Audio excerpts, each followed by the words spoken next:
तो परमेश्वर पिता का धन्यवाद देते हैं सुंदर अवसर के लिए। और प्रभु यीशु मसीह के नाम से आप सब मेरे प्रियों को प्रेम नमस्कार। शालोम। परमेश्वर की शांति और अनुग्रह हम सब पर बहुत आयत से बनी रहे। मेरे प्रियों, आज का जैसे हम बीते दिनों में देख रहे थे कि उस विश्राम में प्रवेश करने के बारे में, और उस विश्राम में प्रवेश करने के बारे में जब हम देख रहे थे तो हमने देखा कि जिस प्रकार परमेश्वर ने अपने काम से जो वो करता था 7वें दिन विश्राम किया, उसी प्रकार हमारे लिए भी कहा गया है कि हम भी उस विश्राम में प्रवेश करने का हमारे लिए अवसर है। और मैं समझता हूं कि वही विश्राम में प्रवेश करना हमारा गोल है। और अगर उस विश्राम में हम प्रवेश ना करें तो मैं समझता हूं ये बहुत भय की बात होगी, जिसके लिए हम सब तैयारी करते हैं और प्रतिदिन हम मेहनत करते हैं। और जब हम अपने जीवन को ध्यान देते हैं तो हमारा कोशिश हमेशा इन्हीं बातों पर रहता है कि जो जो बातें अभी भी हमारे जीवन में रुकी हुई है या मैच्योरिटी तक नहीं पहुंची है या परफेक्शन तक नहीं पहुंची है, उन बातों का हम ध्यान दें।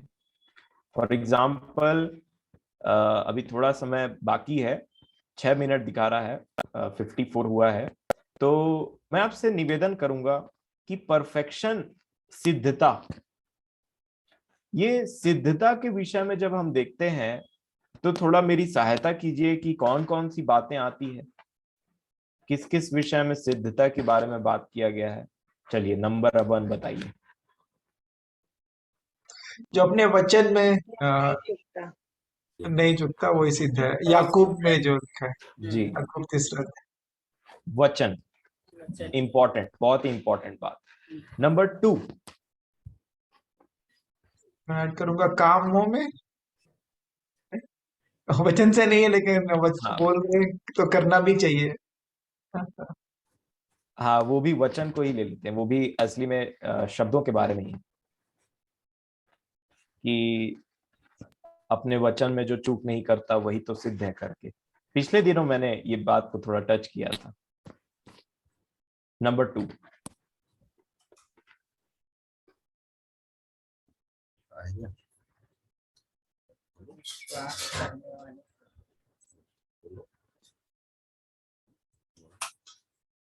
विश्वास सिद्धता को पूर्ण करता है। अच्छा, और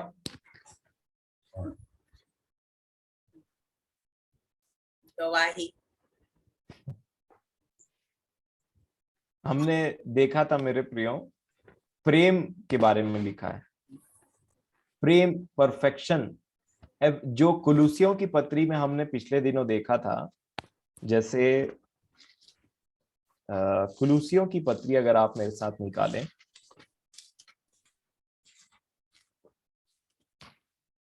और उसका 3 अध्याय और 12 वचन से देखेंगे। 3:12 कुलूसियों, पढ़िए। इसलिए परमेश्वर के चुने हुओं के समान जो पवित्र और प्रिय हैं, बड़ी करुणा और भलाई और दीनता और नम्रता और सहनशीलता धारण करो। और यदि किसी को किसी पर दोष देने का कोई कारण हो तो एक दूसरे की सह लो और एक दूसरे के अपराध क्षमा करो। जैसे प्रभु ने तुम्हारे अपराध क्षमा किए वैसे ही तुम भी करो। इन सब के ऊपर प्रेम को जो सिद्धता का कटिबंध है बांध लो। मसीह की शांति, जिसके लिए तुम एक देह होकर बुलाए भी गए हो, तुम्हारे हृदय में राज्य करे और तुम धन्यवादी बने रहो। जी, यहाँ पे लिखा है, क्या सिद्धता का कटिबंध है मेरे प्रिय? प्रेम। प्रेम। और प्रेम के लिए हमने देखा है कि जैसा संसार प्रेम का डेफिनेशन बोलता है, वैसा एक्चुअल में प्रेम का डेफिनेशन नहीं। जब हम वचनों को पढ़ते हैं, आप देखिए, कई लोगों का कंप्लेन रहता है कि आप हमसे प्रेम नहीं करते, और ये कंप्लेन एक्चुअल में खतरनाक भी हो सकता है।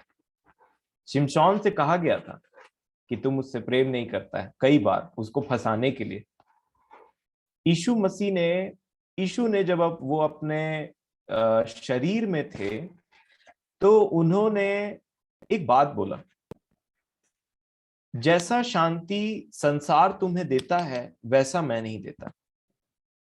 इसका मतलब संसार हमें बहुत कुछ ऑफर करता है जो हमको लगता है यही हमको चाहिए, बट एक्चुअल में यीशु हमें वो सब चीज ऑफर नहीं करता। इसीलिए यीशु और संसार बोलने से मतलब मसीह और संसार में बहुत बड़ा अंतर है। और इसीलिए हमको ये बात समझने की जरूरत है कि कुछ चीजें संसार हमें ऑफर करता है और कुछ चीजें मसीह हमें ऑफर करता है। मसीह जो चीजों को ऑफर करता है वो हमारे शरीर के लिए बहुत ही इनअट्रैक्टिव हो सकता है। वो आपको लुभाएगा नहीं इतना जल्दी से, आपके शरीर को नहीं लुभाएगा, आपकी संसार की आवश्यकताओं को नहीं लुभाएगा। खैर, ये जो बातें हैं मैं प्रेम के विषय बता रहा था। पहला तो वचन में देखा हमने, दूसरा प्रेम के विषय में हमने देखा है, और मैं बोलना चाहूंगा क्रूस के विषय में भी हमको, जैसे पौलुस ने कहा फिलिपियों की पत्री में कि मैं पहुंचा तो नहीं हूं वहां तक, परंतु मैं रेस में हूं।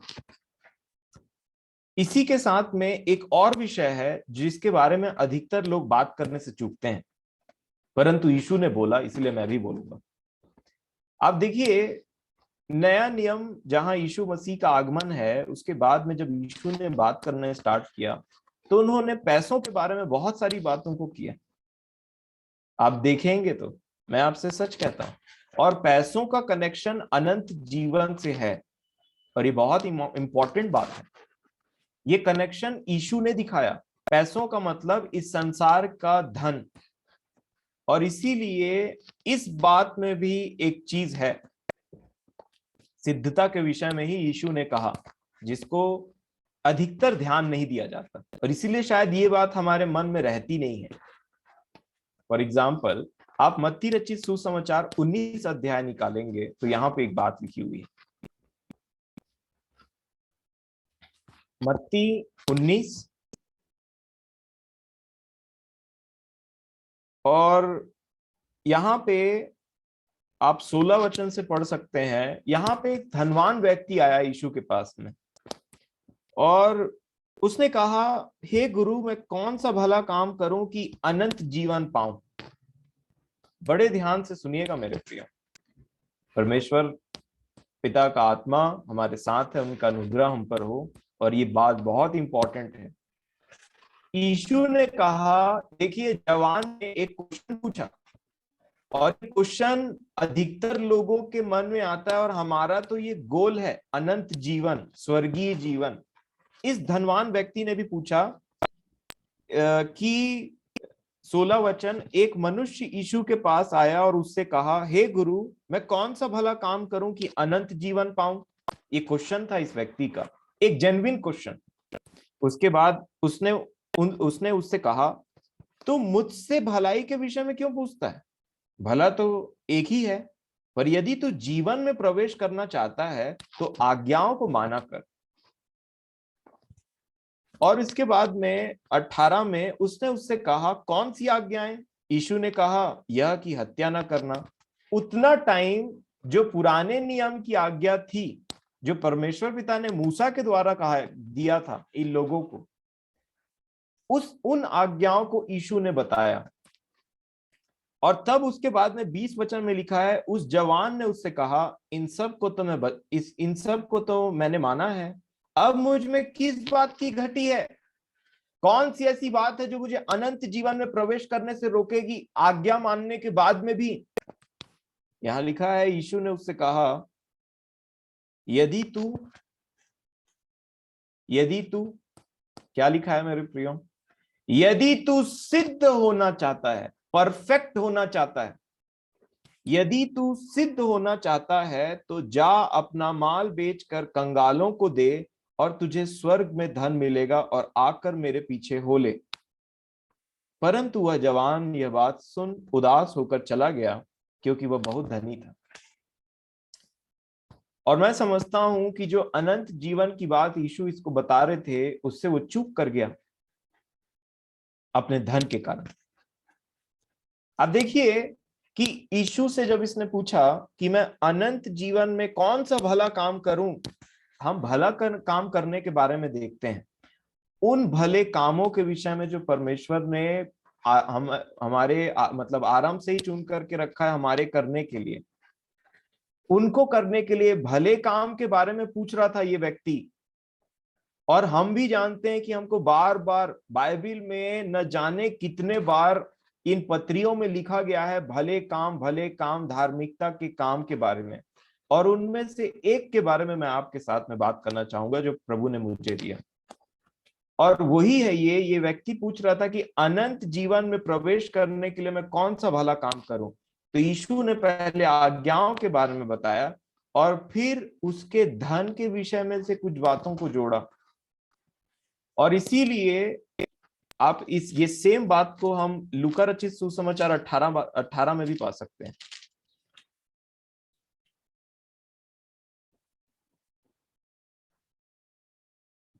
देखिए यहां पे क्या लिखा हुआ, यहां पे सेम बात हुई है, लेकिन कुछ कुछ बातें जो है, इसीलिए सुसमाचार कई भागों में लिखा है, जो इसमें नहीं है वो उसमें मिल जाता है कभी कभी। आप देखिए लूका 18 में, यहां पे आप पढ़ लीजिएगा इसको, मैं 21 से पढ़वाना चाहूंगा। 21 से देखेंगे 21, लूका 18 का 21। देखिए मेरे प्रिय, उसने कहा मैं तो इन सब को लड़कपन ही से मानता आया हूं। यह सुन यीशु ने उससे कहा तुझ में अब भी एक बात की घटी है। उन सब आज्ञाओं को मानने के बाद में भी एक बात की घटी है, और वो क्या है कि अपना सब कुछ बेचकर कंगालों को बांट दे और तुझे स्वर्ग में धन मिलेगा, और आकर मेरे पीछे हो ले। वह यह सुनकर बहुत उदास हुआ क्योंकि वह बड़ा धनी था। और इसके बाद में यीशु ने ये बात को कहा कि धनवानों का स्वर्ग के राज्य में प्रवेश करना कितना मुश्किल है, बहुत मुश्किल है, नामुमकिन के समान है। तो यहाँ पे इन बातों से हम देखेंगे कि यीशु ने बोला still you lack one thing. हम में वचन है, हम में विश्वास है, हम में ज्ञान है, हम में टेस्टमनीज है, परंतु इन बातों के विषय में हम एक बात देखेंगे। और इसी से आज मेरा ये टॉपिक है जो प्रभु ने मुझे दिया है। अगर आप दूसरा कुरिन्थियों की पत्री निकालें और उसके 8 अध्याय में,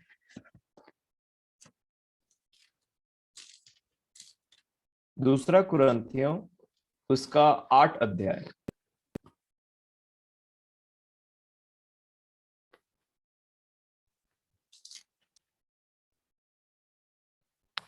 और उसके 7वें वचन को देखेंगे। दूसरा कुरिन्थियों 8 का 7, देखिए क्या लिखा है। इसलिए जैसे तुम हर बात में, कौन सी बात में, अर्थात विश्वास, वचन, ज्ञान और सब प्रकार का यत्न में और उस प्रेम में जो हमसे रखते हो बढ़ते जाते हो, वैसे ही इस दान के काम में भी बढ़ते जाओ। यहां पे इन्होंने बोला, पौलुस ने कुरिन्थियों की कलीसिया को लिखते टाइम में यही जो यीशु ने बात को बोला था उस धनवान व्यक्ति से, पौलुस ने इसी बात को अलग तरीके से बोला।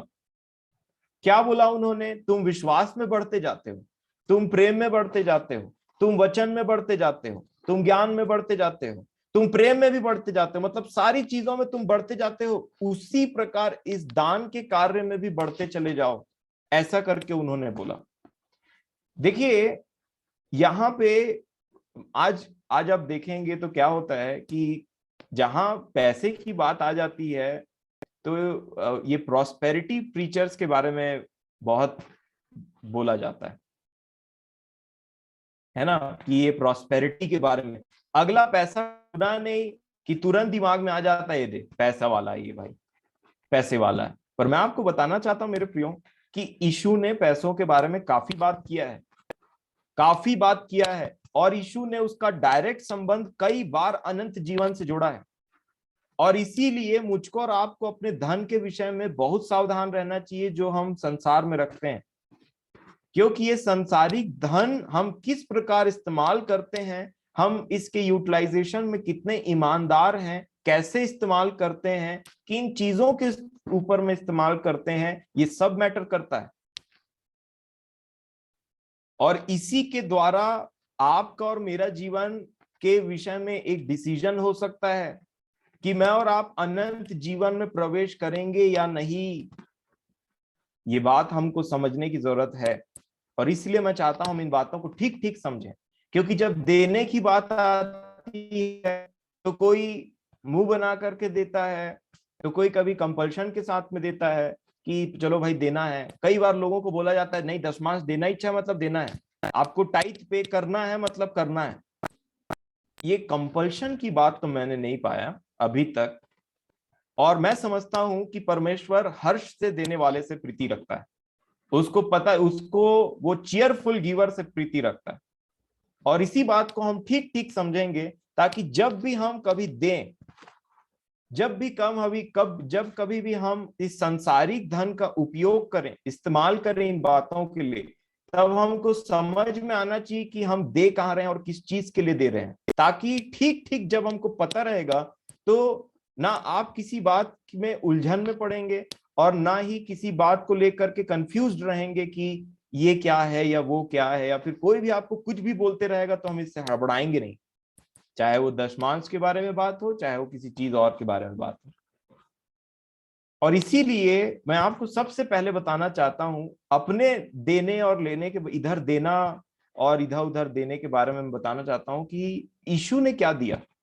यीशु जब इस व्यक्ति को बोल रहे थे कि अपना सब कुछ बेच करके बांट दे कंगालों को, तुझे स्वर्ग में धन मिलेगा, तो आप जानते हैं, मैं भी जानता हूं कि यीशु जो काम करते नहीं थे उसको सिखाते नहीं थे। और इसीलिए यहाँ पे अगर आप दूसरा कुरिन्थियों के 8 अध्याय के 9 वचन को देखेंगे, तो सबसे पहली बात, इससे मैं स्टार्ट ही ऐसा करना चाहूंगा कि ये कमांडमेंट नहीं है, आज्ञा नहीं है कोई। पौलुस ने भी इनको कहा था यहाँ 8वें वचन में, मैं आज्ञा की रीति पर तो नहीं, परंतु दूसरों के उत्साह से तुम्हारे प्रेम की सच्चाई को परखने के लिए कहता हूं। और फिर उन्होंने 9 में कहा, देखिए किस प्रकार कंपेयर किया पौलुस ने इस दान के कार्य को। लिखा 9 को देखिए, तुम हमारे प्रभु यीशु मसीह का अनुग्रह जानते हो कि वह धनी होकर भी तुम्हारे लिए कंगाल बन गया, ताकि उसके कंगाल हो जाने से तुम धनी हो जाओ। इसका मतलब क्या है? और पौलुस ने मसीह को दान के कार्य में क्यों जोड़ दिया? क्योंकि परमेश्वर की ओर से मसीह जो है इस पूरे, मेरे लिए एटलीस्ट और हम सब के लिए परमेश्वर का दान है। और मसीह को अगर आप ध्यान से देखेंगे तो जब वो क्रूस पे चढ़ा हमारे पापों को लेकर के, उससे पहले वो बहुत धनवान था, उससे पहले वो बहुत धनवान था, परंतु मेरे खातिर, आपके खातिर उसने अपनी धार्मिकता को नील कर दिया। वो परमेश्वर के नजर में बिल्कुल निष्कलंक मिलना, धर्मी, वो किसी बात की उनमें कोई घटी नहीं थी, मतलब बहुत ही रिच थे, अमीर थे हमारे प्रभु यीशु मसीह। क्योंकि अमीर और गरीब इस संसार के धन से नहीं नापा जाता, हम जानते हैं इस बात को। मनुष्य का जीवन उसकी धन के बहुतायत से नहीं होता, ऐसा लिखा। ऐसा व्यक्ति भी है जो परमेश्वर के नजर में धनी नहीं है, लिखा है। फूल कहा था एक जगह, हमने देखा इन बातों को, हे मूर्ख फूल। और इसीलिए हमको समझने की जरूरत है कि हम परमेश्वर की नजर में धनी बने। और इसलिए यीशु ने एक बात कहा मेरे प्रियो, यीशु के लिए लिखा यहाँ पे पौलुस ने कि प्रभु यीशु मसीह बहुत धनी था, परंतु मेरे और आपके लिए जब क्रूस पे जाने की बात आई तो उन्होंने अपने उस धन को साइड रख करके मेरे और आपके अपराधों को अपने ऊपर में ले लिया। मतलब वो गरीब बन गया ताकि मैं और आप धनी बन जाएं। और इसलिए हम परमेश्वर की धार्मिकता के बारे में बात करते हैं कि जिस प्रकार परमेश्वर की धार्मिकता मतलब यीशु मसीह पर विश्वास करने से मेरी धार्मिकता नहीं, उसकी धार्मिकता अब मेरी हो गई, उसके लहू से अब मैं शुद्ध हो गया, और उस लहू से जैसे ही मैं शुद्ध हुआ तुरंत मैं परमेश्वर का पुत्र बन गया अपने विश्वास के द्वारा। और इसीलिए आप देखिए तुरंत ट्रांजिशन हुआ। हम जो गरीब थे, हम जो पाप में डूबे हुए थे, हमारे पास एक फूटी कौड़ी नहीं थी परमेश्वर के धन की कि हम स्वर्ग के राज्य में जा सकें, परंतु वो जो धनवान था, परमेश्वर के घर का अधिकारी पुत्र, उस पुत्र ने पुत्रत्व को बांटने के लिए मुझे और आपके लिए क्या किया?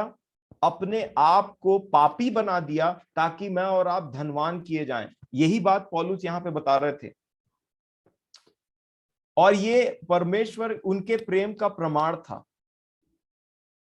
तो प्रेम का प्रमाण जब बात आती है कि मेरे और आपके प्रेम का प्रमाण क्या है, परमेश्वर ने अपने प्रेम का प्रमाण इस बात से कि उसने पुत्र दिया।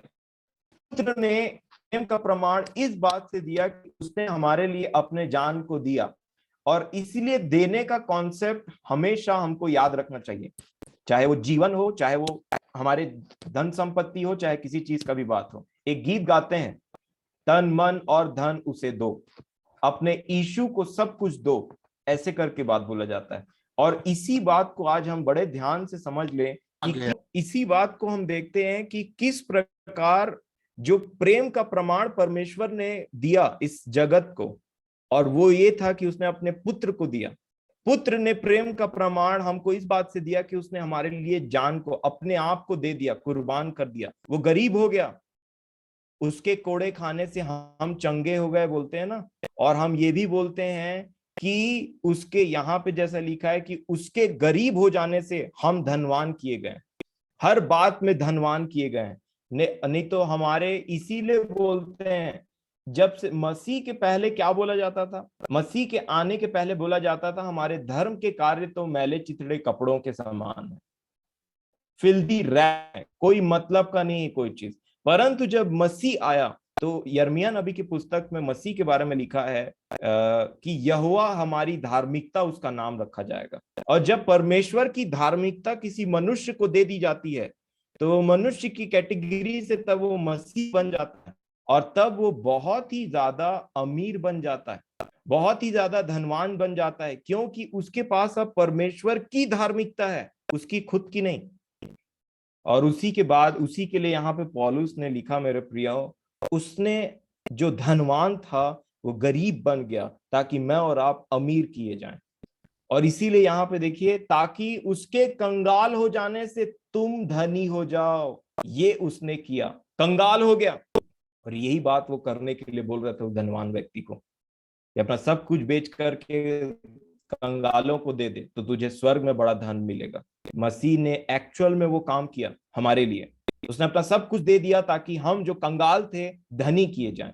और इसीलिए हमको ये बात समझना चाहिए, जिस प्रकार हमने देखा कि वचन के कार्य में बढ़ना, विश्वास के कार्य में बढ़ना, उसी प्रकार इन सारी ये जो दान का कार्य है इसमें भी बढ़ते जाओ। अब यहाँ पे बहुत ही सुंदर कलीसिया है, बहुत ही अच्छे लोग हैं दान के विषय में, जिसके विषय में पौलुस गवाही देते हैं, और वो है मकीदुनिया वासी लोग, मकीदुनिया की कलीसिया के लोग। थिस्सलुनीकिया के अंदर में मकीदुनिया ऐसा आता है, मैं मैप को देख रहा था तो उसमें मैंने पाया कि ये जो मकीदुनिया की कलीसिया है, ये इसके विषय में पौलुस गवाही दे रहे थे, इनको एग्जाम्पल बनाया कुरिन्थियों की कलीसिया को दिखाने के लिए। और जब कुरिन्थियों की कलीसिया को दिखाने के लिए इन्होंने एग्जाम्पल बनाया तो यहाँ पे इन्होंने कुछ बातों को कहा है। 8 और 9 अध्याय को मेरा निवेदन रहेगा आपसे अच्छे से पढ़िए, एक एक चीज तो मैं नहीं लाइन बाय लाइन जा सकता, लेकिन जो भी बोलूंगा इन्हीं 2 अध्याय में से मेरा जो आज का टॉपिक है वो आधारित रहेगा, और कुछ बातें जो परमेश्वर के दूसरे वचनों में है वो मैं आपको स्थल बता दूंगा। बट विशेष करके 2 कुरिन्थियों 8 और 9 अध्याय को आराम से पढ़िएगा अगर आप इन विषयों को अच्छे से समझना चाहते हैं तो। और इसीलिए आप देखिए मकीदुनिया की कलीसिया, मकीदुनिया वासियों में एक बात थी यहाँ पे जो उन्होंने कहा कि सबसे पहले ये दान को देने के विषय में सबसे पहले मुझे और आपको समझना चाहिए कि अपना जीवन पहले मैं और आप परमेश्वर को दें। और जब मैं और आप अपना जीवन परमेश्वर को दे देते हैं, इसीलिए मैं उस बातों में नहीं जा रहा हूं मेरे प्रियो, क्योंकि मैं समझता हूं हम सब ने अपना जीवन परमेश्वर को दिया है। अगर आज भी कोई है जो इस बात को सुन रहा है या सुने, तो वो इस दान के कार्य को बाद में, परंतु अपने जीवन को परमेश्वर को पहले समर्पण करे और फिर इस काम में भागी हो। क्योंकि जिस प्रकार हम इन बातों को देखते जाते हैं, अब हम उन बातों की तरफ बढ़ रहे हैं, क्योंकि इस मीटिंग को करीब करीब 2.5 साल होने आ रहा है। और 2.5 सालों में एक ही बात को क्या होता है, परमेश्वर हमें मसीह के पूरे डील डॉल तक ले जाने का प्रयास कर रहे हैं। और हम भी पूरा प्रयास है कि हम भी उस मैच्योरिटी तक पहुंचे। तो जो भी बातें अभी होती है वो एक स्टेप टुवर्ड्स द मैच्योरिटी की तरफ होती है।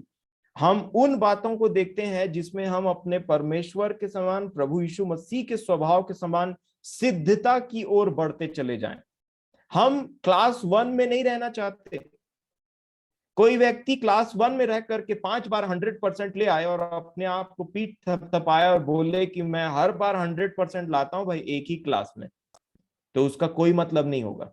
परंतु अगर आप क्लास 1 में 100% लाते हैं और क्लास 2 में जाकर के अगर आप 80% भी लाते हैं, तो उसको एक्चुअल में प्रोग्रेस बोलते हैं, बढ़ना बोलते हैं। इसीलिए यीशु ने भी इन बातों को समझाया 30 गुना, 60 गुना, 100 गुना। और इसीलिए हम भी उन बातों की तरफ देखते हैं, मैच्योरिटी की ओर बढ़ते चले जाते हैं। अब वही बातें होने का चांस कम है। ऐसा नहीं है कुछ बातें एवरग्रीन रहती जिसको हमेशा हमको रिपीट करना चाहिए, परंतु कुछ बातें ऐसी है जिसके विषय में हम मैच्योरिटी की तरफ बढ़ते हैं। ये मेरा विश्वास है, क्योंकि यही कलीसिया के लिए परमेश्वर की योजना है मेरे प्रियो, कि वो मसीह के पूरे डील डॉल में बढ़ते चले जाए। अब हम आगे को बालक न रहें जो मनुष्यों की ठग विद्या से इधर उधर उछाले चले जाते हैं। और इसीलिए आगे की बातें मैच्योरिटी को लाती। तो मकीदुनिया वासियों के लिए लिखा है, देखिए 5 वचन को देखिए, 2 कुरिन्थियों 8:5 को।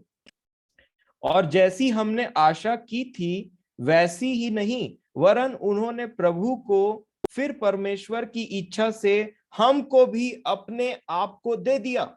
अपने आप को दे दिया। पहले किसको? पहले प्रभु को दिया और फिर परमेश्वर की इच्छा से अपने आप को हमें दे दिया। तो सबसे पहला इंपॉर्टेंट बात है अपने आप को प्रभु को देना।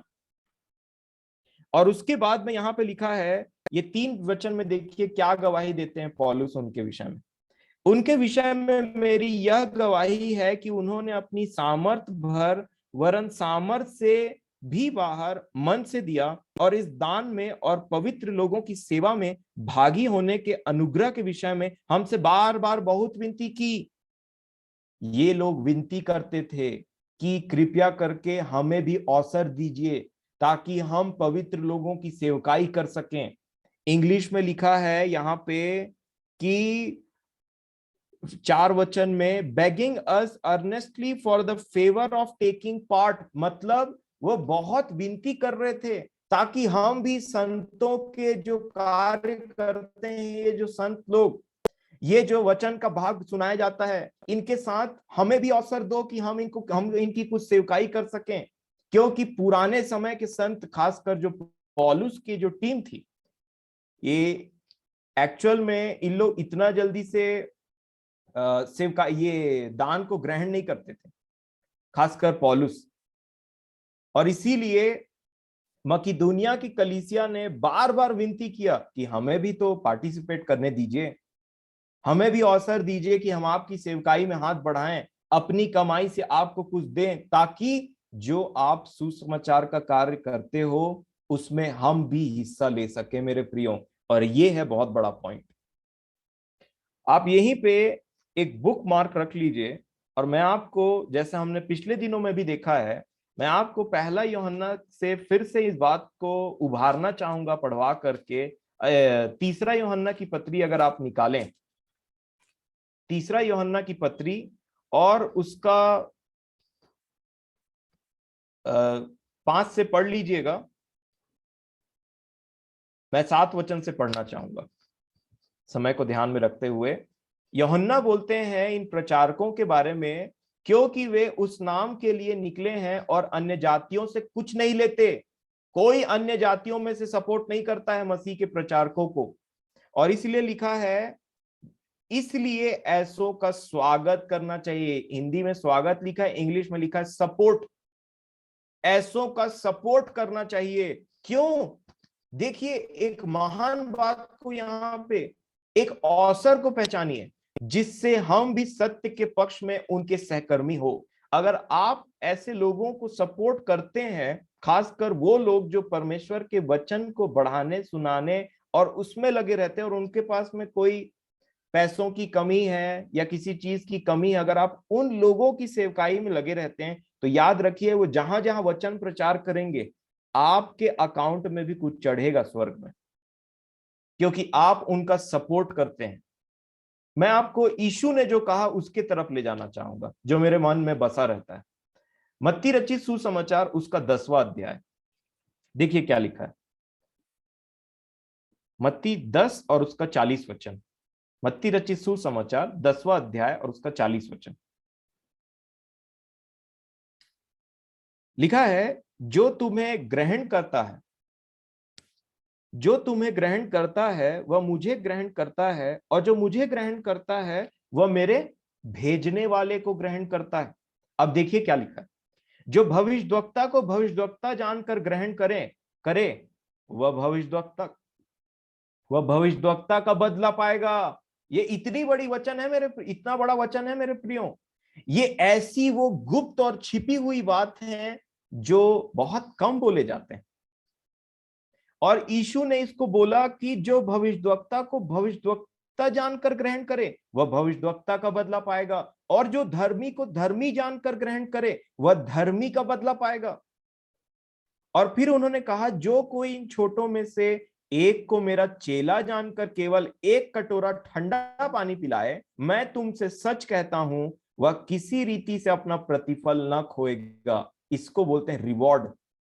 यीशु बोलना क्या चाह रहे हैं यहां पे, अगर आप किसी भविष्यद्वक्ता या किसी परमेश्वर के धर्मी जन या किसी व्यक्ति की सेवा करते हैं या उसको कुछ भी देते हैं या उसको ग्रहण, किस प्रकार हम ग्रहण करते हैं परमेश्वर के लोगों को, किस प्रकार हम ग्रहण करते हैं और किस प्रकार सेवकाई में हमारा ध्यान रहता है। क्योंकि वो व्यक्ति को अगर आपने कुछ सेवकाई दी, अपना उसमें भाग दिया, मतलब आप उसकी मिनिस्ट्री में भाग लेते हैं।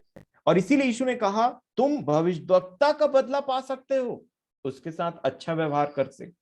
यीशु ने तो सिर्फ ठंडा पानी पिलाने के बारे में बोला है कि एक गिलास, एक कटोरा ठंडा पानी भी पिला देगा ना तो अपना प्रतिफल ना खोएगा। तो सोचिए, अगर आप उनके साथ में उनके सहभागी होकर के उनकी सहायता मदद करेंगे, तो जहां जहां भी प्रचार करेंगे, जहां जहां भी जा करके सत्य की बातों और सुसमाचार को फैलाएंगे, तो उसके साथ में आपका भी भागीदारी है।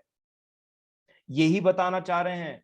ठंडा पानी, सिर्फ उन्होंने एक बहुत ही माइन्यूट एग्जांपल लिया कि तुम ठंडा पानी पिला करके भी रिसीव करते हो उनको ऐसे ग्रहण करते हो, तो वो उसका प्रतिफल पाओगे। तो सोचिए, उनकी सेवकाई करने में, उनको उनको फाइनेंशियली सपोर्ट करने में मेरे और आपके साथ में क्या होगा। और यही मैं पॉइंट बताना चाह रहा हूं, इसलिए क्योंकि जब देने की बात आती है तो लोग बहुत सारी चीजों में वो समझते नहीं है और सोचते हैं कि वो इसको दें कि उसको दें, कि इसको नहीं दे तो वो ये कर देता है तो वो कर देता है।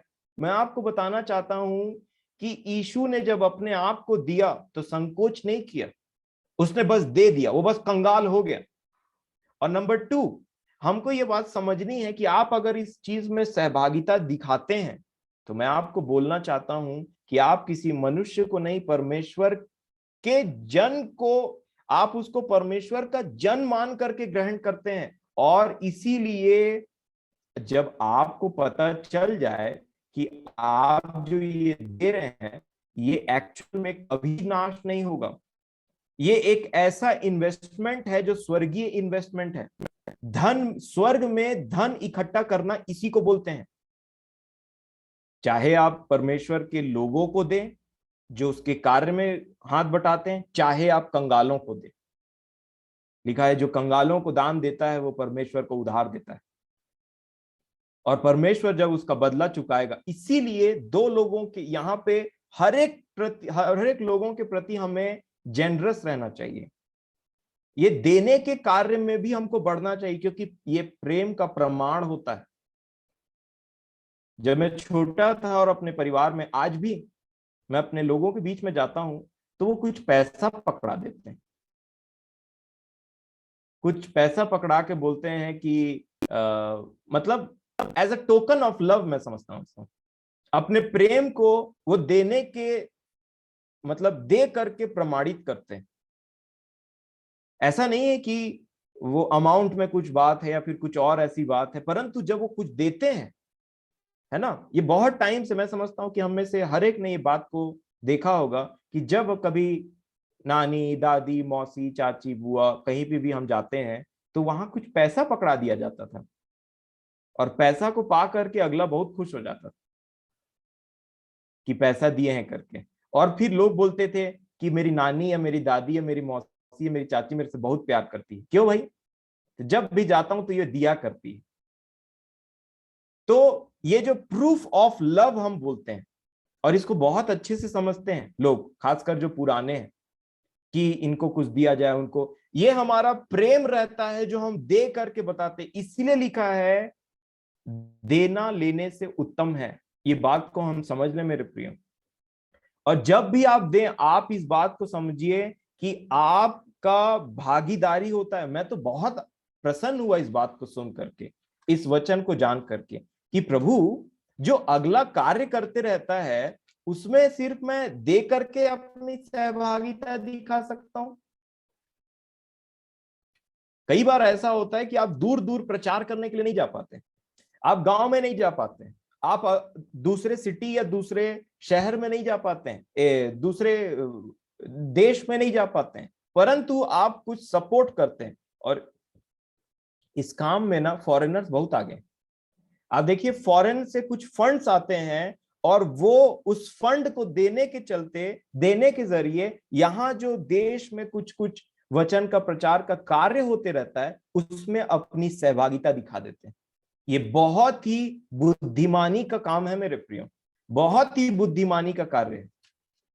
और इसीलिए अगर आप देखिए, यीशु ने मत्ती 6:19 में क्या बोला, मत्ती 6:19 में लिखा, उन्होंने कहा, अपने लिए पृथ्वी पर धन इकट्ठा ना करो जहां कीड़ा और काई बिगाड़ते हैं और जहां चोर सेंध लगाते और चुराते हैं, परंतु अपने लिए स्वर्ग में धन इकट्ठा करो जहां न तो कीड़ा और न काई बिगाड़ते हैं और जहां चोर न सेंध लगाते और न चुराते हैं, क्योंकि जहां तेरा धन है वहां तेरा मन भी लगा रहेगा। अगर मेरा धन स्वर्ग में है तो मैं स्वर्ग में और इकट्ठा करना चाहूंगा।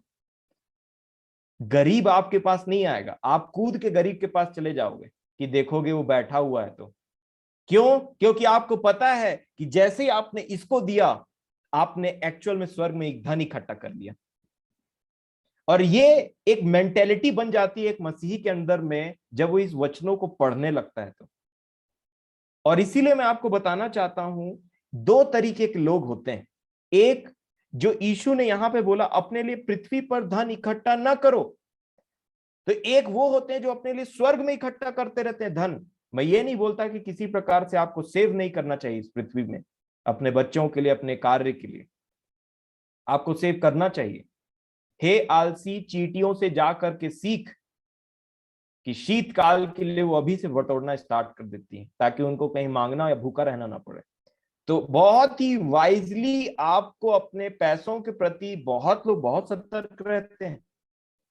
कई बार जितना वचन के प्रति सतर्क नहीं रहते हैं उतना पैसों के प्रति सतर्क रहते हैं, और इसीलिए बड़े ध्यान से वो मैनेजमेंट को करते हैं, इतना पैसा वहां जाएगा, उतना बहुत सतर्क रहते हैं। कभी पैसे को गिनते टाइम नींद आया है क्या किसी को? और इसीलिए मेरे प्रियो, मैं आपसे यही बात बोलना चाहता हूं, यीशु ने दो लोगों का एग्जाम्पल लिया। एक को बोला अपने लिए पृथ्वी पर धन इकट्ठा मत करो, और इसी एक व्यक्ति था जो पृथ्वी पर बहुत सी उपज हुई, धनवान हो गया, और बोला अपने लिए और बड़ा मैं इसको स्टोर करने के लिए बोलूंगा, बनाऊंगा। तो इसको परमेश्वर ने कहा, हे मूर्ख, मूर्ख है, जीरो पे जीरो बढ़ाते जा रहा है, जीरो पे जीरो बढ़ाते जा रहा है इस पृथ्वी पर, और स्वर्ग में कोई भी तेरा ठिकाना नहीं है, स्वर्ग में कोई भी तेरा धन कुछ भी नहीं है, तो कैसे बनेगा? कई लोग बोलते हैं कि इतना जीरो होना चाहिए, इतना डिजिट का सैलरी होना चाहिए। परमेश्वर ने जब फूल बोला, मूर्ख, फूल का स्पेलिंग क्या होता है? FOOL। तो ये जितना जीरो है, ये फूल के अंदर वाला जीरो मैं समझता हूं। ये FOOL चलता है ना, उसमें जितना जीरो बढ़ते रहता है, इतना जीरो पृथ्वी पे इकट्ठा कर रहे हैं। वो फूल में जो जीरो है ना, जो ओ है, दो ठो, वही वो जीरो है, वो बढ़ते चला जाता है। ये मेरी बातें नहीं, ये परमेश्वर की बातें। मेरे प्रियो, परमेश्वर ने आपको इस संसार के धन से आशीषित किया है, इसमें कोई खराब की बात नहीं है, लेकिन उसको बहुत ही वाइजली यूज करना, ये बहुत इंपॉर्टेंट बात है। आप अपना धन किस जगह में कैसा इस्तेमाल करते हैं, और आप किन बातों में उस धन को देखते हैं, क्योंकि धन, संसार का धन आपके अनंत जीवन का निर्णय लेगा।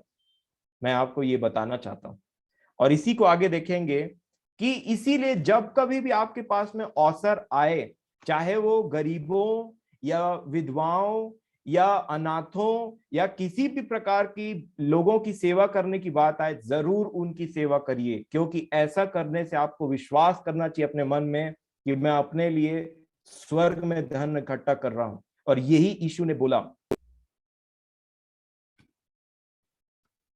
इसीलिए यहाँ पे मकीदुनिया के लोग क्या कर रहे थे, इनसे विनती कर रहे थे कि हमें भी इस सेवकाई में पार्ट लेने दो, हमें भी अवसर दो।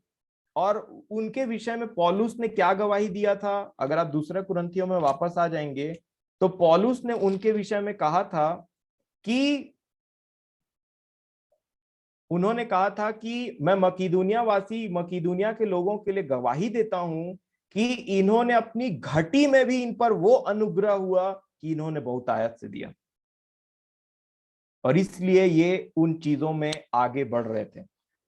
उसके बाद में मैं बोलना चाहूंगा, इसमें एक और बात आती है जब देने के विषय में बात आता है, तो यहाँ पौलुस बोलते हैं कि किस प्रकार से हमको देना चाहिए। तो यहाँ पे पौलुस बोलते हैं कि सबसे पहले तो मन की तैयारी होनी चाहिए, है ना।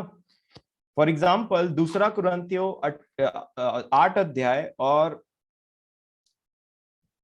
उसका 12 वचन, दूसरा कुरिन्थियों 8 का 12 लिखा है, क्योंकि यदि मन की तैयारी हो तो दान उसके अनुसार ग्रहण भी होता है।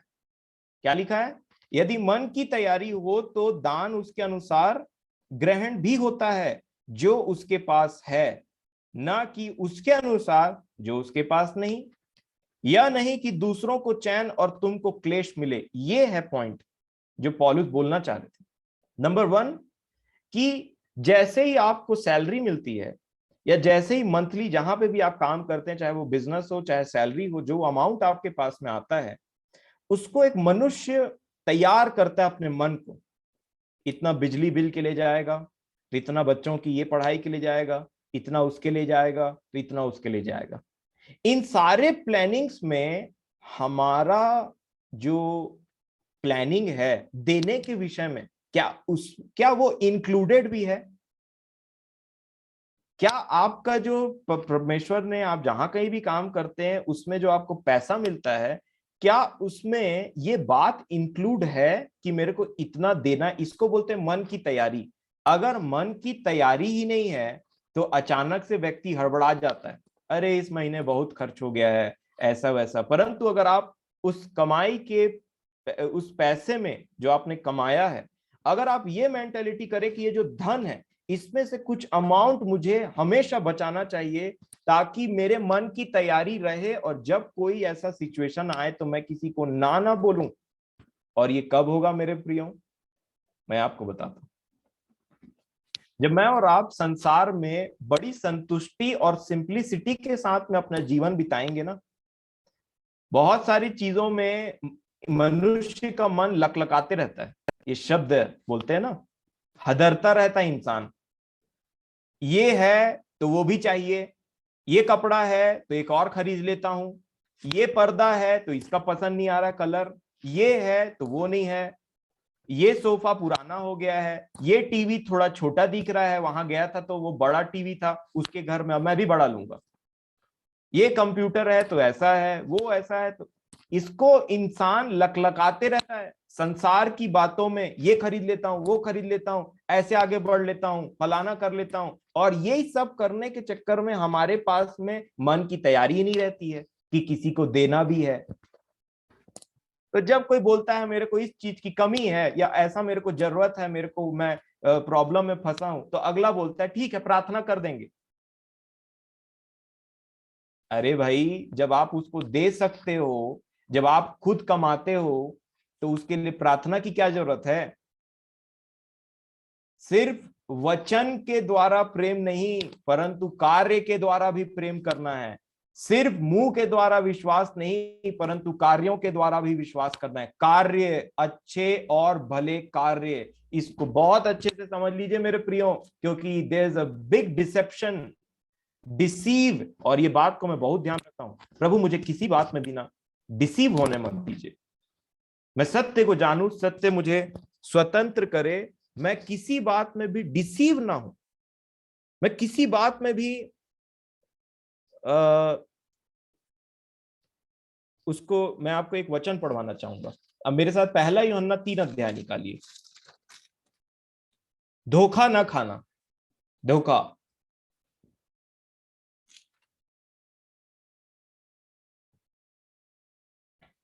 पहला यूहन्ना 3 अध्याय और उसका 7 वचन, साफ साफ लिखा है यहां पे, स्पष्ट। पहला यूहन्ना की पत्री 3 अध्याय और 7 वचन, हे बालकों, किसी के भरमाने में न आना। क्या ना आना? किसी के भरमाने में न आना। कोई भी भरमाए तो ना आना। क्यों? किस बात के लिए? जो धर्म के काम करता है वही उसके समान धर्मी है। ये इसी को पौलुस ने अलग तरीके से बोला गलातियों की कलीसिया को 6वें अध्याय में। परमेश्वर ठट्ठों में नहीं उड़ाया जाता है, धोखा न खाना, परमेश्वर ठट्ठों में नहीं उड़ाया जाता है। जो जैसा बोता है वही वैसा काटने पाएगा, और इसी बात को कुरिन्थियों में भी उन्होंने बताया था, अभी मैं बताऊंगा आगे।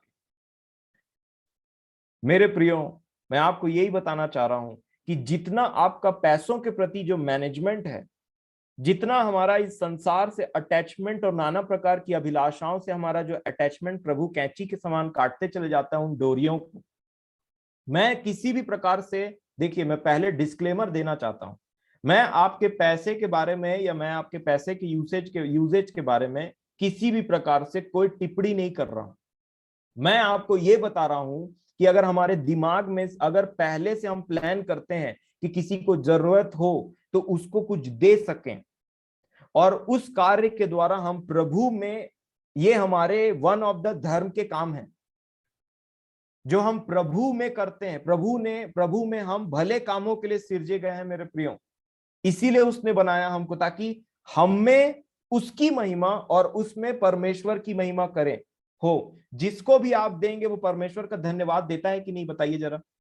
देता है। और हमारे जीवन का मकसद यही है, जैसा प्रार्थना किया गया आज और जैसा वचनों में लिखा है, कि हमारे जीवन से पिता की महिमा हो, और इसी के लिए जीता है एक मसीह, अपने लिए नहीं जीता। एक मसीह इसीलिए जीता है क्योंकि वो उसके जीवन से हमेशा परमेश्वर की महिमा हो और दूसरा लोगों का भला हो। दूसरे के इंटरेस्ट के लिए जीना मसीही जीवन है, परमेश्वर की महिमा के लिए जीना मसीही जीवन है। यही मसीह है। और इसी में 2 आज्ञा है, परमेश्वर से प्रेम और अपने पड़ोसियों से प्रेम। और इसीलिए मैं आपको बताता हूं, ये पहले जमाने में ऐसा नहीं था। ये अभी के विषय में पौलुस ने कहा है कि अंतिम दिनों में बहुत ही खतरनाक समय आएंगे, बहुत ही मुश्किल दिन आएंगे। पहले के समय में ऐसा था कि ये इफिसियों की पत्री, उसका 4 अध्याय और उसका 28 वचन, इफिसियों 4:28, 28, इफिसियों 4:28 लिखा है, चोरी करने वाला फिर चोरी ना करे तो क्या करे? इफिसियों 4:28, चोरी करने वाला फिर चोरी ना करे। वरन भले काम करने में अपने हाथों से परिश्रम करे, इसलिए कि जिसे प्रयोजन हो उसे देने को उसके पास कुछ हो। ये काम करने का मकसद पौलुस ने बताया कि जो चोरी करता है वो चोरी करना छोड़ दे, उससे मन भी फिर जाएगा और वो काम करना सीखे, अपने हाथ से परिश्रम करे और अपने हाथ से परिश्रम करने के द्वारा उन भले कार्यों को करे, जब किसी को जरूरत है तो उसको देने में हाथ बढ़ाए। ये था पहले का पूरा कॉन्सेप्ट। आजकल बहुत सारे प्लानिंग्स आ गए हैं दिमाग में कि किसी को विदेश घूमना है, तो किसी को फलाना जगह जाना है, किसी को इस बार सैलरी मिलेगा तो वो खरीदना है, इस बार ये खरीदना है। मैं किसी बात में टिप्पणी नहीं कर रहा हूं, मैं फिर से डिस्क्लेमर देता हूं। मैं आपको सिर्फ ये रियलाइज करवा रहा हूं, मैं आपको सिर्फ ये बात बोल रहा हूं कि क्या मन की तैयारी रहती है कि देना भी है। अगर लिख दिया रहता नए नियम में कि 10वां अंश दो करके, तो फिर देते, परंतु ये लिखा है नहीं। परमेश्वर ने चाहा कि जो कोई दे, कोई कंपल्शन ना हो किसी के ऊपर में, परंतु इस बात को हम समझें कि जो कोई देता है, अगर आप इस बात को समझ गए ना कि अगर मैं दे रहा हूं, इस देने के कार्य में आगे बढ़ रहा हूं, तो मैं यहां नहीं वहां धन बटोरता हूं। ये मेंटेलिटी अगर मेरे और आपके अंदर में दिमाग में घर कर गई ना, तो आपको नेक्स्ट बार कोई बोलने की जरूरत नहीं पड़ेगी कि दिया करो करके। मेरे प्रियो, ये बातें बहुत ही इंपॉर्टेंट है और इसीलिए मैं आपसे निवेदन करूंगा कि जब भी आपको आपकी सैलरी मिलती है, बड़े ध्यान पूर्वक उसमें ध्यान से खर्च करें, ध्यान से प्लानिंग करें, मन की तैयारी हो। सिर्फ इस संसार के भोग विलास में मत अपना जीवन व्यतीत कर दीजिए। कल को वो पूछेगा कि मैंने जो तुझे कार्य दिया था, हम बोलते हैं प्रभु आप हमें शक्ति देते हैं तो हम कार्य करते हैं, और कार्य करने के बाद जो पैसा मिलता है उसमें भी तो प्रभु का हक है ना मेरे प्रियो। और इसीलिए हमको बहुत सतर्क रहना है। और इसीलिए इस पृथ्वी की लग्जरियस लाइफ के ऊपर में ज्यादा हम उन बातों में ध्यान न दें। जो चीजें आवश्यकता है, नेसेसिटीज है, उनको जरूर लीजिए, परंतु मेरा सलाह आपको यही है कि जो हम अपने इन मंथली जो भी हमको पैसा मिलता है जहां कहीं भी, उसमें हम दूसरे लोगों के बारे में भी सोचें। सिर्फ प्रार्थना करने से नहीं होता है, याद रखिएगा कि हम प्रार्थना करेंगे तुम्हारे लिए, और इसीलिए हम इन बातों को समझें। ज्योति के संतान, और ये किन लोगों के साथ होता है? जब एक व्यक्ति ज्योति पाता है, जब ज्योति पाता है तो इसको ये बात समझ में आती है। जो लोग ज्योति में हैं उनको ये बात समझ में आती है, और प्रभु ने चाहा कि हम भी ज्योति की संतान है, इसलिए आज हम पर ये बात प्रकट हो रही है। अगर आप लूका रचित सुसमाचार उसका 16 अध्याय निकालें, तो यहां पे प्रभु ने कहा,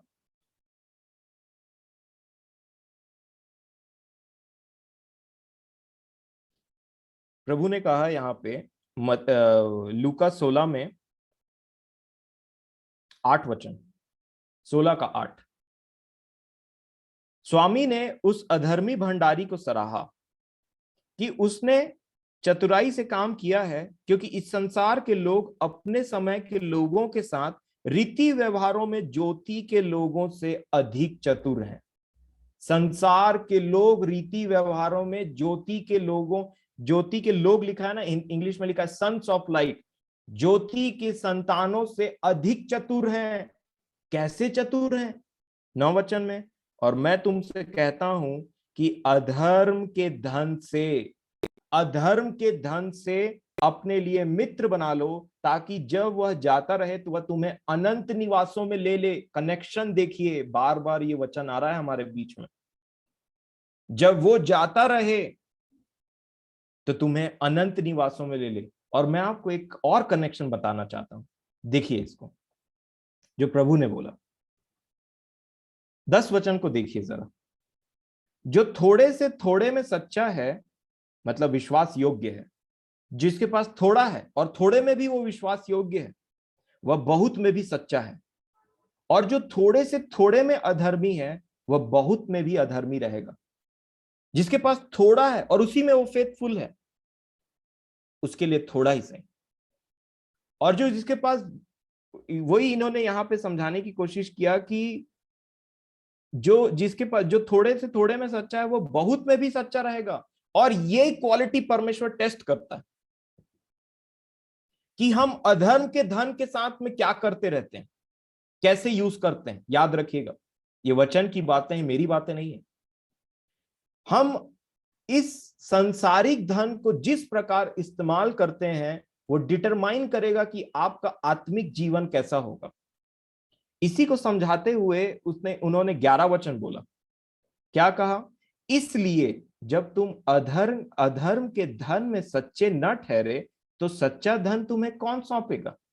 सच्चा धन क्या है? ट्रू राइचियस क्या है?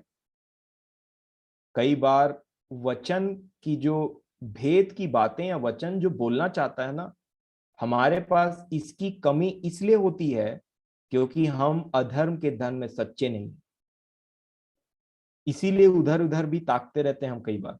यही बात यहां प्रभु भी समझा रहे हैं। इसलिए जब तुम अधर्म के धन में सच्चे न ठहरे तो तुम्हें सच्चा धन कौन सौंपेगा? परमेश्वर कैसे सौंप दे उन लोगों को सच्चा धन जो अधर्म के धन में सच्चे नहीं है? मेरे प्रियो, विषय बहुत बड़ा है, पर मैं आपको कुछ बातों को मैं स्किप कर रहा हूं जानबूझ करके, नहीं तो बहुत समय हो जाएगा।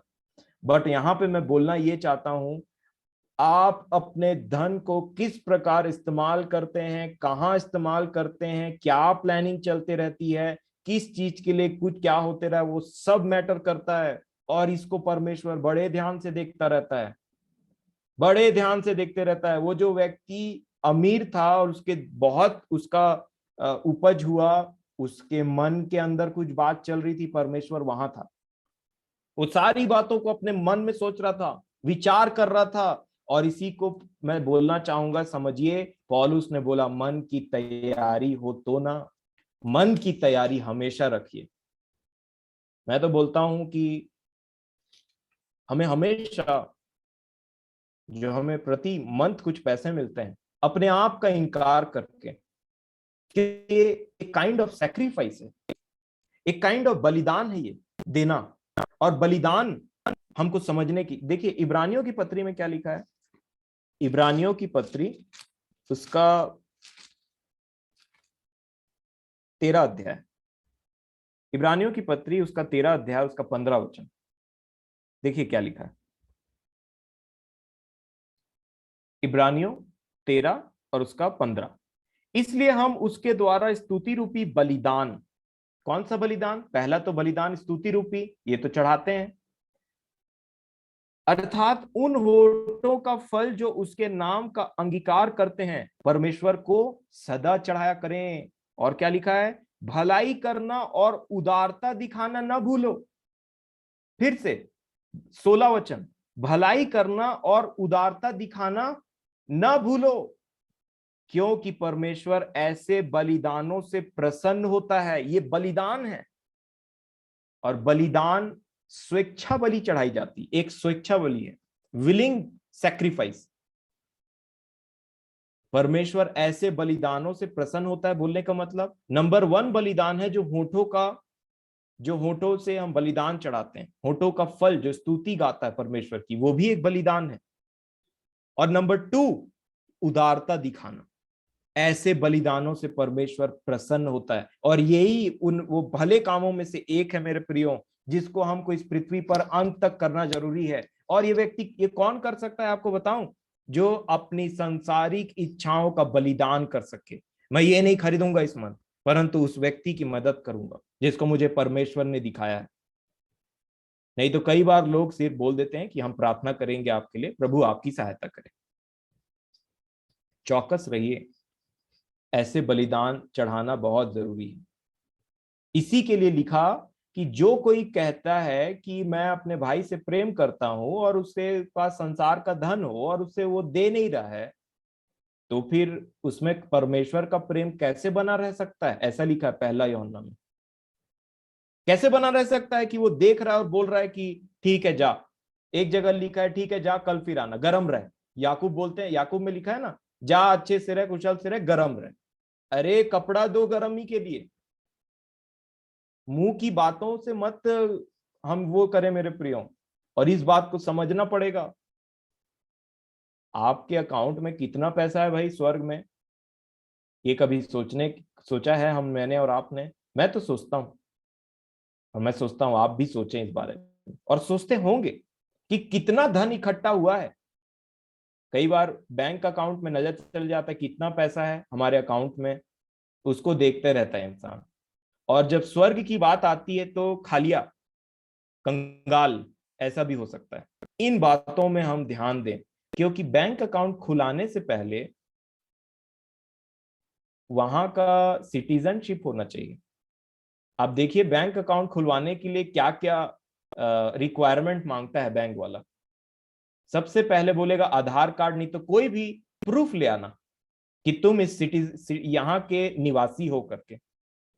और इसी बात को समझने के लिए मेरे प्रियो, हमें ये बात बहुत जरूरी और बहुत अच्छे तरीके से जानना है कि हम अपने पैसे का इस्तेमाल किस तरीके से करते हैं। नेक्स्ट, क्या होता है कि मैं समझता हूं कि परमेश्वर के लोगों की जो सेवकाई होती है, हम जब तक इस पृथ्वी पे है, हम आत्मा और शरीर दोनों हैं।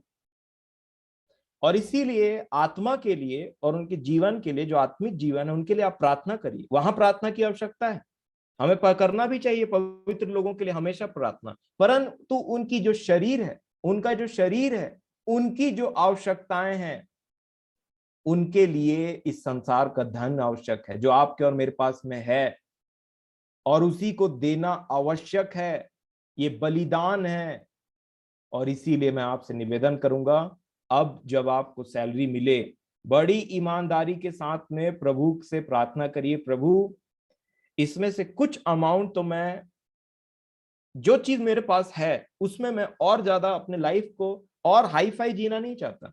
जो भी कपड़ा मुझे आपने दिया उतना मेरे लिए इनफ है। जो भी घर में आज तक आपने मुझे दिया, चाहे वो पर्दा हो, चाहे वो टेबल हो, चाहे वो कूलर हो, चाहे वो कुछ चीज हो, इतना मेरे लिए है, वो मेरे लिए बहुत है प्रभु, मैं उसमें संतुष्ट रहूंगा। परंतु जो भी आप मुझे देते रहेंगे, मैं अपने लिए कंजूस और दूसरों के लिए उदार बनूंगा।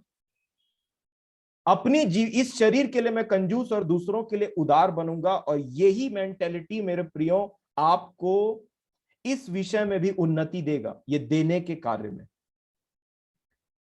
प्रभु मेरी और आपकी सहायता करे यहाँ पे, क्योंकि यहाँ पे साफ साफ लिखा है। इन सारी बातों को बोलने के बाद जब पौलुस दूसरे कुरिन्थियों की पत्री उसके 9 अध्याय में 6वें वचन में वो बोल रहे थे एक बात।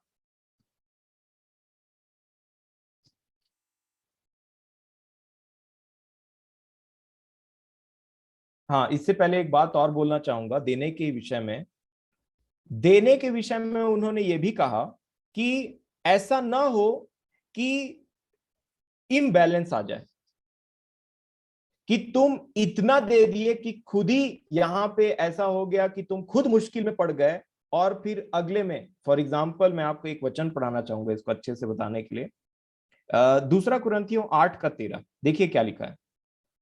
यह नहीं कि दूसरों को चैन और तुमको क्लेश मिले, परंतु बराबरी के विचार से इस समय तुम्हारी बढ़ती उनकी घटी में काम आए, ताकि उनकी बढ़ती भी तुम्हारी घटी में काम आए, कि बराबरी हो जाए। इसीलिए मैंने बोला कि बड़े ध्यान से इन बातों को समझिए कि क्या लिखा है। ऐसा नहीं कि दूसरों को चैन मिले और खुद क्लेश पा रहे हैं। ऐसे नहीं कि इतना दे दिए एक बार में कि खुद के लिए नहीं पूर रहा है। नहीं मेरे प्रिय, और इसी बात को समझाने के लिए उन्होंने वो उसका बात लिया। वो मन्ना गिरता था ना, तो मन्ना गिरता था तो कुछ लोग बहुत ज्यादा बटोर लेते थे और कुछ लोग बहुत मतलब नहीं बटोर पाते थे। तो जब वो नापते थे ना, तो एक बहुत अच्छा चीज होता था परमेश्वर की तरफ से, कि जिन्होंने ज्यादा बटोरा रहता था उनके पास कुछ अधिक नहीं रहता था, और जिन्होंने कम बटोरा रहता था उनके पास कुछ कमी नहीं होती थी। ये परमेश्वर के कॉन्सेप्ट को पौलुस ने यहां कलीसिया में घुसाया और बोला इसको सीखो। अगर तुम्हारे पास ज्यादा है, अगर तुम उस, बोलते हैं ना कि थोड़ा सा ज्यादा है आपके पास में, आपको ज्यादा मिल रहा है, उसमें से कुछ निकालिए जो आप अच्छे मन से कर सकते हैं, जिसमें आपको क्लेश ना हो, और उस देने के लिए आप अपना हाथ बढ़ाइए। ये नहीं कि पूरा का पूरा दे दिए या फिर कंगाली छा गए और फिर खोज रहे कि दूसरा हमको कहां से दे दे, नहीं। इसीलिए उन्होंने बोला, ये चीज को समझाया, और इस पूरे पॉइंट को समराइज करने के लिए उन्होंने दूसरा कुरिन्थियों 9 अध्याय के 6वें वचन को ये बात बोला। देखिए क्या लिखा है, सबको समझाते हुए क्या कहा पता है? परंतु बात यह है, दिस इज द पॉइंट। क्या बात है? जो थोड़ा बोता है वह थोड़ा काटेगा भी, और जो बहुत बोता है वह बहुत काटेगा। ये है मैथमेटिकल इक्वेशन। अगर आप थोड़ा बोएंगे तो आप थोड़ा काटेंगे, अगर आप ज्यादा बोएंगे तो आप ज्यादा काटेंगे। सिंपल सी बात है। अगर खेत में एक मुट्ठी बीज डाला जाता है तो एक मुट्ठी बीज ही फलवंत होगा, परंतु खेत भर भर करके बोया जाता है तो खेत भर भर के काटेंगे भी। और यही है वो कटनी। कटनी के विषय में थोड़ा याद रखिएगा, और आप इसको ठीक ठीक, प्रभु हमारी सहायता करे इसको समझने के लिए। मैं आगे एक वचन पढ़ाऊंगा कटनी के विषय में। लिखा है 7 वचन में, वो फिर कहते हैं, जैसा हर एक अपने मन में ठाने वैसा ही दान दे, ना तो कंपल्शन के द्वारा और ना ही मतलब ना तो कुड़ कुड़ के, कभी कुड़ कुड़ के दान मत दीजिएगा। कुढ़ाई की सेवा कभी काम नहीं आती। कभी भी ठंडी सांस लेकर के कोई सेवा नहीं किया जाता। इसीलिए पतरस ने अपनी पत्री में एक बात लिखा है। उन्होंने कहा कि जो वचन प्रचार करे वो ऐसा बोले मानो परमेश्वर का वचन बोलता हो, और जो सेवकाई करे वो ऐसा सेवकाई करे, वो उस सामर्थ्य से सेवकाई करे जो परमेश्वर देता है। एक सामर्थ्य है जो परमेश्वर देता है। और इसीलिए यहां पे न कुड़ कुड़ के और न दबाव से, कभी भी ये दान के ऊपर में भरोसा मत करिएगा। कभी भी कुड़ कुड़ के और दबाव से दान दिया हुआ चीज परमेश्वर को ग्रहण नहीं होता है। और इसीलिए लिखा है, क्योंकि परमेश्वर हर्ष से देने वाले से प्रेम रखता है। प्रेम रखता है परमेश्वर देने वाले से। और परमेश्वर क्या करता है, देखिए भले काम के विषय में, जो हर जगह भले काम हम पढ़ते आए हैं ना, उसके विषय में एक बात जान लीजिए इस वचन के द्वारा। ये 9:8 दूसरा कुरिन्थियों, परमेश्वर सब प्रकार का अनुग्रह तुम्हें बहुतायत से दे सकता है, जिससे हर बात में और हर समय सब कुछ जो तुम्हें आवश्यक हो तुम्हारे पास रहे, और हर एक भले काम के लिए तुम्हारे पास बहुत कुछ हो। हर एक भले काम के लिए तुम्हारे पास बहुत कुछ हो, ये परमेश्वर अनुग्रह करता है। और इससे जुड़ा हुआ एक वचन इन्होंने लिख दिया, जैसा लिखा है, उसने बिखेरा, उसने कंगालों को दान दिया, उसका धर्म सदा का है, सदा बना रहेगा। भजन संहिता 112 का वचन इन्होंने कोट किया है। मेरे प्रियो, यहां पे मैं बोलना ये चाहता हूं, आप देखिए, किसी का धर्म सदा का बना रहेगा, इसका मतलब क्या होता है? इसका मतलब ये होता है अनंत जीवन की बात हो रही यहां पे फिर से। और उस अनंत जीवन को बनाने के लिए इस जीवन में देने का कनेक्शन फिर से एक बार जोड़ा है। अगर आप इसको समझ सके, प्रभु आपकी सहायता करें। क्या लिखा 9 वचन में? जैसा लिखा है, उसने बिखेरा, फ्रीली डिस्ट्रीब्यूट किया, उसने बिखेरा, उसने कंगालों को दान दिया। तो इससे क्या हुआ? उसका धर्म सदा बना रहता है। ये कनेक्शन है मेरे प्रियो, धार्मिकता का, सदा का धार्मिकता, परमेश्वर की धार्मिकता, ये भले काम। और इससे क्या होता है, जैसा मैं बता रहा था 10 वचन में, देखिए, अतः जो बोने वाले को बीज और भोजन के लिए रोटी देता है। ये जो बीज, वचन रूपी बीज मुझे आपको मिलती है ना, इसका कनेक्शन देने से भी है। देने से भी है। एक शरीर में देना, एक शरीर में लोगों को खाना खिलाना, एक आत्मा में लोगों को खाना खिलाना। आत्मा में लोगों को खाना खिलाना मतलब ये वचन का भाग देना। ये हम डेली डेली ब्रेड जिसको बोलते हैं, प्रतिदिन की रोटी हमें दिया कर, जैसा हम बोलते हैं ना, ये भी परमेश्वर ही देते हैं। ये भाग भी परमेश्वर ही देते हैं।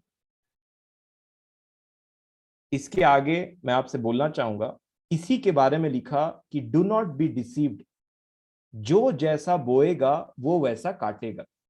गलातियों की पत्री उसका 6 अध्याय में देखिए।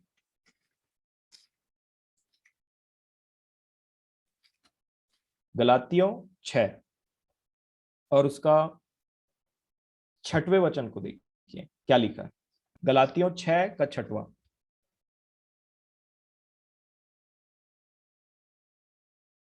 लिखा है जो वचन की शिक्षा पाता है वह सब अच्छी वस्तुओं में सिखाने वाले को भागी करे। और इसको किसके साथ जोड़ा? आगे का वचन, धोखा ना खाओ। परमेश्वर ठट्ठों में नहीं उड़ाया जाता, क्योंकि मनुष्य जो कुछ बोता है वही काटेगा। तो देने के द्वारा हम कुछ बोते हैं। वचन जो भी यहाँ प्रचार करते हैं वो कुछ बोता है, और जो जितना बोएगा वो उतना काटेगा। इसीलिए मेरा प्रयास रहता है कि प्रभु मुझे जो भी बातों को दे उनको मैं बो दूं, क्योंकि मुझे पता है कि मैं जितना बोऊंगा उतना काटूंगा। और इसीलिए मेहनत चलता है, चाहे वो धन से हो संसार का, चाहे इस वचन के बीज को बिखेरने की बात हो, क्योंकि परमेश्वर दोनों चीज को ही देने वाला परमेश्वर। और इसीलिए यहाँ पे क्या लिखा आगे देखिए, क्योंकि जो अपने शरीर के लिए बोता है वह शरीर के द्वारा विनाश की कटनी काटेगा, और जो आत्मा के लिए बोता है वो आत्मा के द्वारा अनंत जीवन की कटनी काटेगा। और फिर 9 वचन में क्या लिखा है, हम भले काम करने में साहस न छोड़ें। जैसा पिछले दिन हम सीख रहे थे, हम भले काम करने में साहस न छोड़ें, क्योंकि यदि हम ढीले ना हो तो ठीक समय पर कटनी काटेंगे। यही कटनी की बात वहां चल रही थी, कटनी काटना। और आप जानते हैं कि हमारा प्रभु भी कटनी काटने के लिए आ रहा है। उसके हाथ में सोने का हसिया है और वो कटनी काटेगा। यूहन्ना 15 में भी लिखा है कि जो फलता है उसको पिता छांटता है, जो नहीं फलता है उसको वो काट देता है, और काटने के बाद में उसको आग में झोंक देता है। इसीलिए फलवंत होना हम हमेशा सीखें। ये बात, अब मैं इस बात को खत्म करना चाहूंगा, परंतु हम लास्ट में मैं बोलना चाहूंगा जो ये कुछ पॉइंट्स और है। पॉइंट्स बोलने का मतलब, जब आप किसी को देते हैं, मैं ये बोलना चाह रहा था, आप 9 अध्याय को अच्छे से पढ़िएगा दूसरा कुरिन्थियों में। इसके बाद कि पौलुस ने ये बोला कि ये जो सेवकाई होती है ना, ये सिर्फ परमेश्वर के लोगों के लिए नहीं, परंतु हर लोगों के लिए। ये गलातियों में जो आप खोलें, इसके आगे का भाग पढ़िए, तो जहां तक मैंने पढ़ा उसके आगे क्या लिखा, आगे वाला वचन। क्योंकि जो अपने शरीर के लिए बोता है वह शरीर के द्वारा विनाश की कटनी काटेगा, और जो आत्मा के लिए बोता है वह आत्मा के द्वारा अनंत जीवन की कटनी काटेगा। हम भले काम करने में साहस न छोड़ें, क्योंकि यदि हम ढीले न हो तो ठीक समय पर कटनी काटेंगे। इसलिए जहां तक अवसर मिले हम सबके साथ भलाई करें, विशेष करके विश्वासी भाइयों के साथ। जहां तक अवसर मिले हम सब के साथ भलाई करें, विशेष करके विश्वासी भाइयों के साथ में, विश्वासी बहनों के साथ में। और ये मैं आपको समझाना चाह रहा हूं मेरे प्रियो, ये कटनी का संबंध है भले कामों से। क्योंकि इसीलिए कहा कोई धोखा ना खाए, जो जैसा काटेगा, जो जैसा बोएगा वो वैसा ही काटेगा। कोई धोखा ना खाए, जो धर्म के काम करता है वही धर्मी है, और वही अपने परमेश्वर के समान है। और ये पैसों का मैटर बहुत इंपॉर्टेंट है। चाहे आप कुर्नेलियुस की बात करिए, चाहे आप डॉर्कास की बात करिए, दोनों के विषय में भी ये बातें लिखी हुई है। और मेरे प्रियो, इन सब से क्या होता है, हमारे जीवन का मकसद पूरा होता है। क्या होता है पता है? जब आप किसी की सहायता करते हैं, वो परमेश्वर का धन्यवाद करता है आपके जीवन के लिए, वो आपके लिए प्रार्थना करता है। ये सारी बातें लिखी दूसरा कुरिन्थियों 9 में।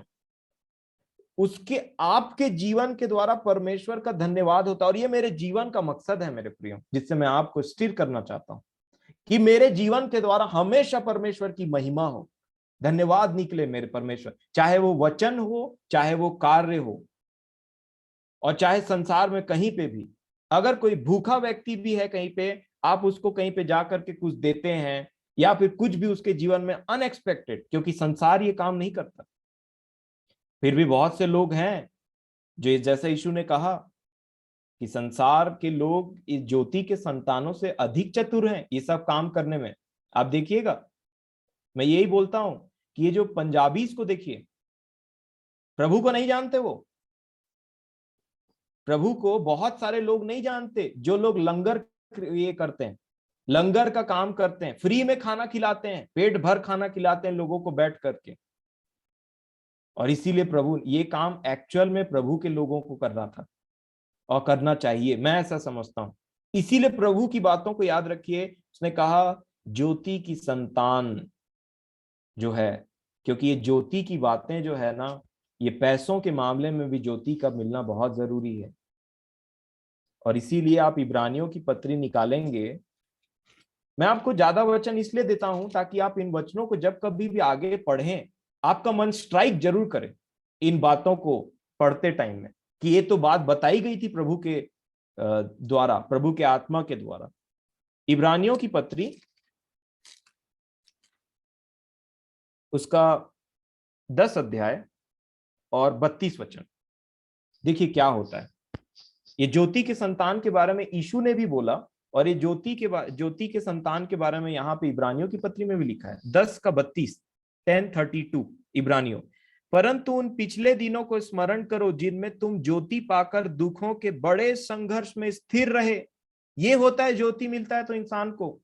और इसी को आप पढ़िएगा, मैं आपका ध्यान 34 वचन में ले जाना चाहता हूं। 34 को देखिए, ज्योति पाने के बाद क्या होता है, कैसे चलते हैं ज्योति के संतान। क्योंकि तुम कैदियों के दुख में भी दुखी हुए और अपनी संपत्ति भी आनंद से लुटने दी, यह जानकर कि तुम्हारे पास एक और भी उत्तम और सर्वदा ठहरने वाली संपत्ति है। इस संपत्ति को लुटने दिया, बहने दिया, फ्रीली डिस्ट्रीब्यूटेड, जिसने बिखेरा, जिसने कंगालों को दान दिया, उसका धर्म सदा बना रहता है। ये परमेश्वर के अनमोल वचन है। इसीलिए इसीलिए बोला, कोई तुम्हें व्यर्थ बातों से धोखा देने ना पाए। जो धर्म के काम करता है वही धर्मी है। इन बातों को समझना बहुत आवश्यक है मेरे प्रियो, क्योंकि बहुत से लोग हैं जो पैसों का इस्तेमाल, जो उनको पैसे मिलते हैं उसके इस्तेमाल में बहुत पुअरली मैनेज करते हैं। बहुत पुअर मैनेजमेंट रहता है। कई बार हम इसी की वजह से, जितना इनकम नहीं है उससे ज्यादा अगर हम खर्च करने के लिए और नाना प्रकार की अभिलाषाओं में पढ़ करके कि जैसा पड़ोसी कर रहा है वैसा भी मैं भी करूंगा, चाहे उसके लिए मुझे उधारी क्यों ना लेना पड़ जाए, और इंसान फिर उधारी में डूब जाता है, पैसा ले करके अपनी इच्छाओं को पूरा करता है। नहीं, बी कंटेंट, संतुष्ट रहिए जितना आपके पास में है, और उसी संतुष्टि में सीखिए कैसे मैनेज किया जाता है। इसीलिए लिखा, किसी बात में किसी के कर्ज, प्रेम को छोड़ करके किसी बात में किसी के कर्जदार नहीं बन जाना। ऐसा होता है कि कई बार हमारे जीवनों में आवश्यकता पड़ जाती। मैं नहीं बोल रहा हूं कि ये बात गलत है, परंतु मैं ये बोल रहा हूं कि कहीं हमारे पैसों के मिसमैनेजमेंट की वजह से तो नहीं होता ये चीज। और इसीलिए हमको जो कमाने वाले हैं, खासकर मैं उनसे बोलना चाहूंगा, आप किस प्रकार अपने पैसों को मैनेज करते हैं, आप इस पर जरा ध्यान दीजिए। क्या प्लानिंग रहती सैलरी मिलने के बाद, या सैलरी मिलने वाला रहता है उसके बाद कि हम ये करेंगे या वो करेंगे? उस प्लानिंग पर ध्यान दीजिए मेरे प्रियो, बहुत इंपॉर्टेंट है। बहुत ही वाइजली यूज करिए, क्योंकि पैसों की प्लानिंग के वजह से ही एक व्यक्ति को मूर्ख बोल दिया परमेश्वर ने। वही तो प्लान कर रहा था, अपने धन संपत्ति के बारे में ही तो प्लान कर रहा था कि आगे क्या क्या करूंगा, और उसी को बोल दिया कि मूर्ख, आज ही तुझसे तेरा प्राण ले लिया जाएगा। तो ये सारी बातें किसकी होंगी? और यही लिखा है, जो ज्योति पाते हैं उनको समझ में आ जाता है कि यहाँ का जो धन है ये धीरे धीरे हमको निकाल के खींच देता है। यीशु ने बोला, जब मैं ऊपर जाऊंगा तो तुम्हें अपनी ओर खींचूंगा, यूहन्ना 12 में बोला। और ये खिंचाव होना है हमको। तुम्हारा मन संसार की चिंताओं से सुस्त न पड़ जाए, संसार की खुमारी में न पड़ जाना। और इसीलिए मेरे प्रियो ये बातें बहुत इंपॉर्टेंट है।